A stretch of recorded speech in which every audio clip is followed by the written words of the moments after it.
under the hood that we can go with today. And it comes online the soonest of any of the projects that we looked at, so it addresses the need.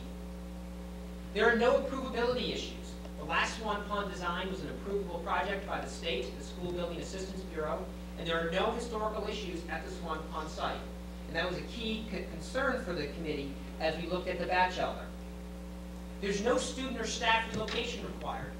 We thought about leaving them in the building and phasing construction in a couple of different ways, but there are still significant safety risks and educational issues if the students and staff were left in the building. We could relocate to modulars as well, most likely behind the Murphy Center, but that requires an expense of more than $3 million and has similar issues in terms of safety, education, as well as logistics. And finally, building a school at Swan Pond is a reasonable cost. The average cost over the life of the project is $30 per $100,000 of valuation. This is competitive with the bachelor plan even after we account for maintenance. And that's $30 is what you would be voting on May 7th. The maintenance cost would add a little bit more to that. But even when you compare construction cost plus maintenance between the bachelor and Swan Pond, you're basically in the same place. In addition, this $30 does not start right away. Over the next 2 years combined, the cost would only be $13 per $100,000. So for a typical homeowner, the cost would be less than $50 over the next 2 years for the Swan Pond School.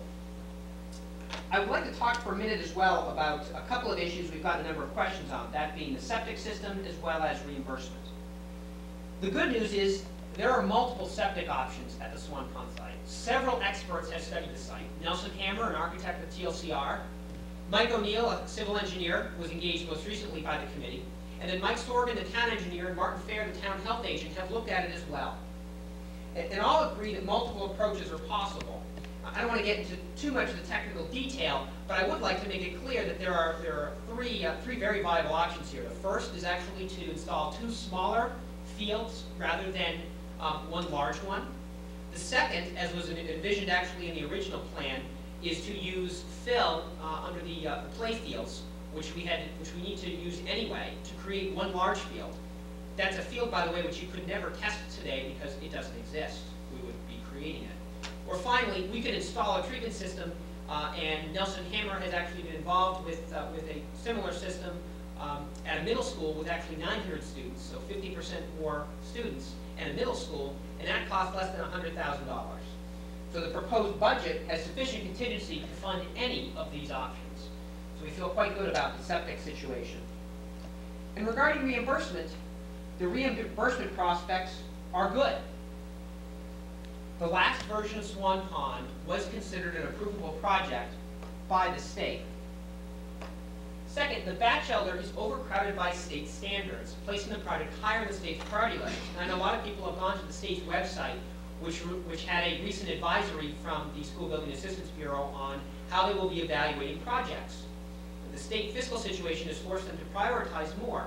However, schools that are overcrowded, and the state has come out with a definition for overcrowding based on your current population in that building, suggests that the Swan Pond project will be placed relatively high on the list, be considered category 2 by the state, which is actually above a higher priority than where there's a loss of accreditation threatened. In addition, the recognition of North Reading as one of 30 communities with extraordinary enrollment growth indicates that the state is very aware of our problems and willing to work with us. And finally, the fiscal pressures are likely to be less in the future when reimbursement would actually begin. It's hard to imagine that the state budget situation will be in worse shape 3, 4, 5, 7 years from now than today. And even today, in that environment, the state is still not asking you to plan for more than a 7-year wait for reimbursement. The state has never indicated that you should plan on waiting 30 years to be reimbursed for your project. Finally, what happens if question 2 fails? Well, the alternative is not very attractive.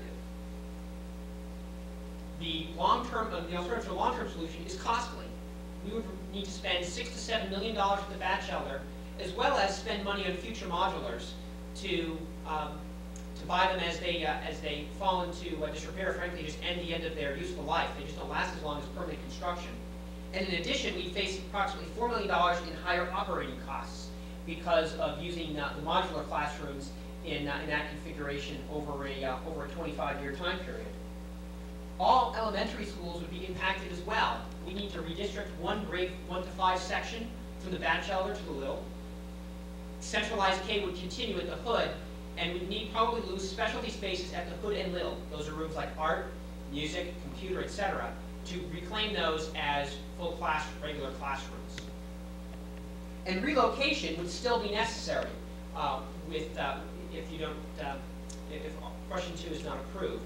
You need to rip out the walls to fix and replace the HVAC and the plumbing and the electrical. These aren't simple repairs that are needed. And as we found, the lane has already cost the town millions of dollars with higher construction costs and lower reimbursement rates. So the alternative to the solution proposed is very costly and will impact the school system at large. It's for those reasons that the committee strongly argues for passage of question 2. It's a simple solution, it's at a reasonable cost, there aren't approvability issues, and there's no relocation required. It's the option that we think fits best with the needs of the town. It is an investment for the future.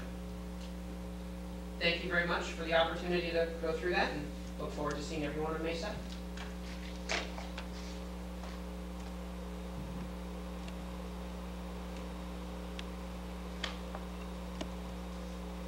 Thanks, Jonathan, and thank you to John Murphy for providing that information that we hope will help you to decide that voting yes on question 1 and voting yes on question 2 is the right decision to make. It is time to make the important investment in our community to keep this community safe and strong. With regards to question 2, as John has pointed out, this is not an issue that will simply go away if we do not resolve it. We have been deliberating and dealing with this and paying for study after study and stopgap solutions for a number of years. We hope that everyone will come out on May 7th and vote yes and resolve the issue of the Batchelder School. As we learned last spring, every vote does count. Make sure you find time on that day to vote. With regards to both question 1 and question 2, all of the elected and appointed boards in the town of North Reading have voted in favor of both of these questions. We hope that you will put your faith in our elected and appointed officials and follow their guidelines and vote yes. We hope that you will get out on May 7th, and let's move on. Thank you. I'm Amy Donegan.